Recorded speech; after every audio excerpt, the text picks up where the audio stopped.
दो पेपर, पहला जीएस वाला, दूसरा सी सेट वाला, ठीक है। अभी प्रीलिम्स आप सब देंगे ना इस बार? नो, कोई कोई देगा, कोई कोई नहीं देगा, है? देंगे, अच्छा ठीक है। पहला पेपर जीएस वाला, ठीक है, और दूसरा पेपर सी सेट वाला। देखिए मैं इतना कहूंगी कि अभी प्रीलिम्स थोड़ा टफ होता जा रहा है, तो प्रीलिम्स को मतलब हम लाइटली ना लें, और हिंदी मीडियम में तो वैसे ही प्रीलिम्स में थोड़ा सा होता है डिफिकल्ट, है ना। तो प्रीलिम्स को आप एकदम छोड़े ना, पूरा फोकस रखें। मेंस पे तो रखना ही है क्योंकि रैंक वही बनाएगा, लेकिन प्रीलिम्स को हल्के में नहीं लेना है, ठीक है। तो सबसे पहले मैं सी सेट बता देती हूँ। देखिए सी सेट, क्योंकि मेरा साइंस बैकग्राउंड था, मेरा मैथ्स ठीक था, मेरी इंग्लिश ठीक थी, तो शायद मैं उतना कंफर्टेबल नहीं हूँ सी सेट के लिए, लेकिन आपकी क्लासेस चलती होंगी तो सी सेट आप देख लीजिएगा। मतलब सी सेट में वैसे भी क्वालिफाइंग ही है, लेकिन वैसे वही हल्के में नहीं लेना है ना। बच्चों का मैंने देखा है, कई बच्चे मतलब मेरे साथ भी थे जिनका जीएस में 120 स्कोर हो रहा था और सी सेट नहीं हुआ। Are you aspiring for civil services? Now quality preparation is available anywhere. तो ऐसा नहीं करना है कि सी सेट को एकदम लाइटली लेना है। सी सेट भी पढ़ना है, लेकिन पता है ना क्वालिटी मतलब इसी से बनता है, लिस्ट इसी से बनेगी, तो इस पे फोकस रखना है, लेकिन इसको भी साथ साथ लेके चलना है। तो सी सेट के लिए थोड़ा सा मैं नहीं बता पाऊंगी, लेकिन बस यही है कि मैं ऐसे करती थी सी सेट में कि मैक्सिमम मैथ्स वाले क्वेश्चन सोल्व करती थी। मैंने तो अपने नंबर नहीं देखे, लेकिन बच्चों ने देख लिए कि दिव्या मैम 1-2 नंबर से हुई है, 3 नंबर से हुई है, तो मतलब होना ही है, बस क्वालिफाई करना है, उसमें टॉप थोड़ी करना है। तो बस मैंने ऐसे किया था, मैक्सिमम मैंने मैथ्स वाले क्वेश्चन अटेम्प्ट किए थे, ताकि मतलब मेरे एकदम आंसर निकल गए थे, तो मुझे पता था ये ठीक ही है। तो मैं अटेम्प्ट भी ऐसे ही करके आई थी, एकदम मतलब ऐसे करके कि हाँ बस पास होना है, क्वालिफाई करना है, और वही। तो सी सेट का आप देख लीजिएगा। मैं जीएस का बता देती हूँ थोड़ा सा। देखिए 100 क्वेश्चन आते हैं, ठीक है। मैक्सिमम अगर आप अच्छे से पूरी ईमानदारी से पढ़ते हैं तो मैक्सिमम 40 क्वेश्चन ऐसे मिलेंगे जो आपको लगेगा कि हाँ आते हैं, थोड़ा बहुत कुछ कर लेंगे, है ना, शायद आते हैं।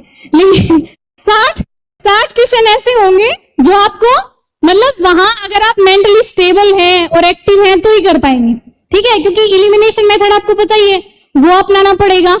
और जितना हमने पढ़ा है, देखिए यूपीएससी थोड़ा सा अब डायनेमिक हो रहा है, मतलब इंटरकनेक्टेड करके पूछता है। जैसे करंट में अगर कोई न्यूज चल रही है तो उसका वो बेसिक पूछेगा, उसकी हिस्ट्री उठा के पूछेगा। तो ऐसे हमें डायनेमिक अप्रोच लेके पढ़ना है, ठीक है।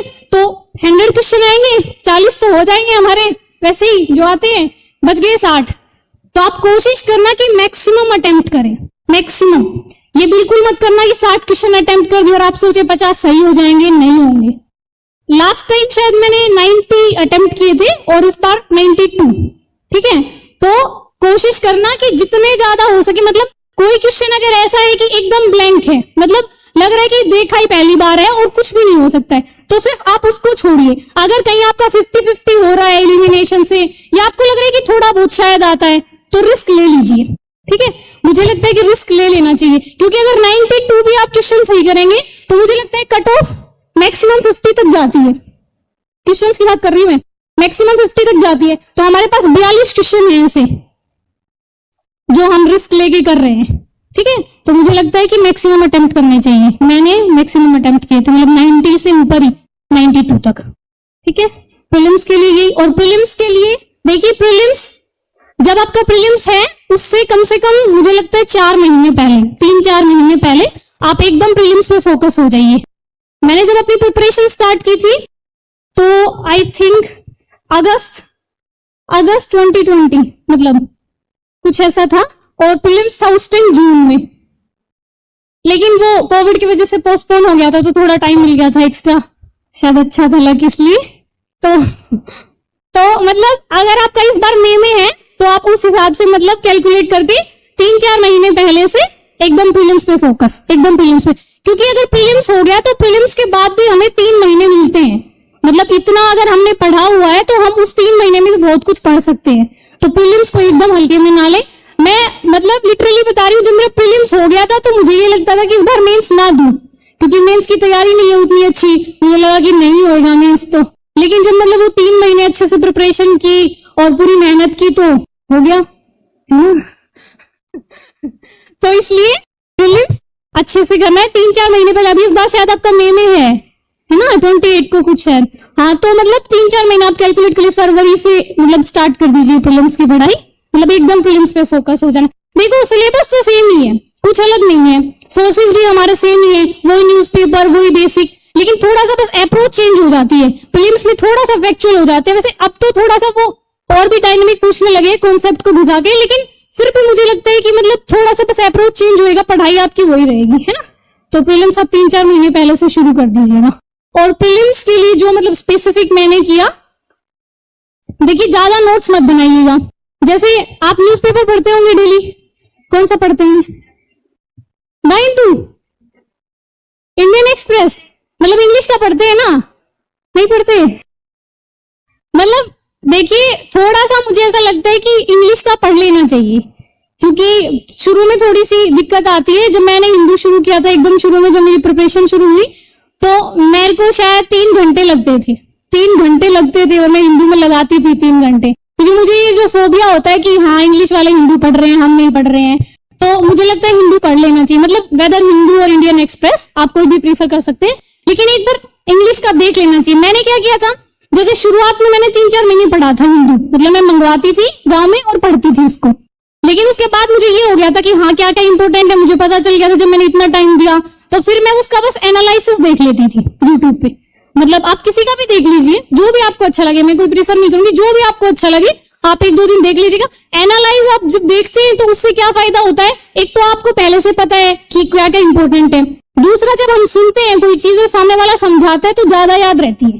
तो इसलिए एनालाइज जरूर देख लीजिए, मतलब ज्यादा से ज्यादा 1 घंटे का होता है, तो ये जरूर, मतलब मैंने तो मतलब नोट्स भी बनाए थे हिंदू के, लेकिन वो रिवीजन नहीं हो पाया उनका, लेकिन मुझे लगता है कुछ फायदा हुआ था, क्योंकि जब मैं लिखती हूँ, मतलब आप भी जब लिखते होंगे तो याद तो होता ही है थोड़ा बहुत, तो मैंने तो नोट्स भी बनाए थे, और आप भी बना लेना। आप मतलब ज्यादा बड़े मत बनाना कि लास्ट टाइम पे हम रिवीजन ना कर पाए, मतलब क्या कर लेना कि प्रीलिम्स के लिए एक अलग से नोटबुक बनाना, और द हिंदू में कोई भी फैक्ट आता है, जैसे कोई रिपोर्ट आती है, कोई फैक्ट आता है, ये शायद प्रीलिम्स में कम काम आए लेकिन मेंस में बहुत काम आता है। मेंस में दिक्कत यही हो जाती है कि पता तो होता है हमें क्वेश्चन, लेकिन दूसरों से अलग बनाना है। अब अलग बनाने के लिए कुछ फैक्ट चाहिए, डाटा चाहिए, तो जो आप हिंदू पढ़ेंगे उस टाइम आप मतलब राइट डाउन करेंगे, वो आप मेंस में यूज करेंगे।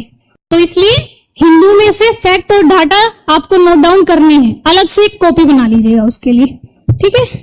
और एक प्रीलिम्स के लिए क्विज मुझे लगता है थोड़ा सा जरूरी है, मतलब मैंने बहुत की थी ऑनलाइन भी, टेस्ट सीरीज पे तो मैं बताऊंगी बाद में, क्विज भी मैंने की थी ऑनलाइन, दृष्टि की वेबसाइट पे भी आती है, आप वहां देख लीजिए, या कहीं भी जहां भी आपको अच्छा लगे यूट्यूब पे, अगर मतलब प्रीलिम्स के हिसाब से कोई क्विज हो रही है तो क्विज कर लीजिएगा, उससे मतलब थोड़ा आइडिया हो जाता है। जैसे हिस्ट्री में अगस्त प्रस्ताव है, उसको हम पढ़ लेते हैं कि ये बातें थी 3-4, लेकिन जब क्विज होती है तो वो अपने हिसाब से बनाते हैं, तो उस टाइम हमें ये पता चलता है कि हाँ ये वाला पॉइंट हमसे छूट गया था। ये रक्षा की जगह वो विदेश लिख देते हैं, और मतलब संविधान सभा में किस किस को शामिल करेंगे तो वो थोड़ा सा घुमा फिरा देते हैं।